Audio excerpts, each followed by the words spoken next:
كل واحد يقول جملة واحدة بس. الجملة دي تقنع لجنة التحكيم إنها ترفع الدعم ل 2 مليون جنيه. جملة واحدة بس. احنا ممكن يكون البروجكت بتاعنا مصر فعلا محتاجاه.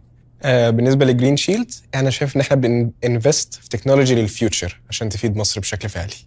بالنسبة لليوث ده هيكون سوبر اب، هيكون the number one platform للستودنتس في مصر. بالنسبة للروبو دوج ده هيكون health investment، هيساعد الدكتور وكمان المريض. بالنسبه لنوارة ده يعني غير ان هو بيساعد بتقليل السايد افكت بتاعت الكيميكالز في مصر، بيساعد البيئه وبيقلل الهدر. وجاءت لحظة التصويت. الاختيارات بالنسبة لكم سهلة ولا صعبة؟ اكيد صعب. صعب. كلهم كويسين. دقيقة فكر. أديكم دقيقة. 2 مليون جنيه برضه مش هيطلعوها بسهولة. رقم كويس يعني.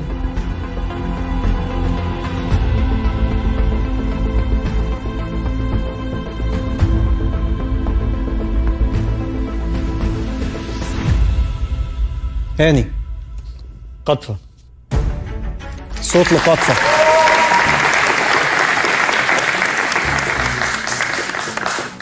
أحمد. قطفة. من اختياري أطفى برضه. اخترت قطفة برضه. سأطفى.